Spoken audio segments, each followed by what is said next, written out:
Opinionisti i 4 edicioneve të shtëpisë së famshme Arbër Hajdari ka thënë së fundmi një intervistë. Ai foli për eksperiencën e tij në këto 4 vite dhe problemet që ka hasur. Mes të tjerash, Arbri thotë se ka pasur dy fytyrësha shumë, të cilët i kanë ndërruar qëndrimet për një javë. Kemi pasur dy fytyrësha boll, kanë mbajtur 2 qëndrime në një javë, 2 qëndrime të ndryshme sepse ashtu i ka levërdisur. Nuk është etike ti përmendi. Shtëpia e famshme ka mbaruar tani më, u shpreh ai. I njëjti tregoi një rast me një person që kishte, i cili e kishte sharë në rrjetet sociale dhe më pas në takim shkoi për ta përqafuar.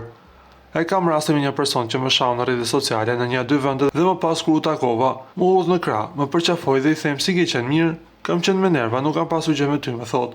Më pas bëri fotografi me mua dhe e postoi, tha ai ndër të tjerash.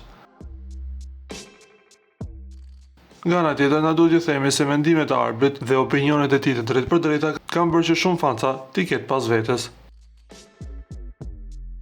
Ju lutem klikoni tek butoni subscribe për të marrë të rejat më të fundit nga showbizi shqiptar.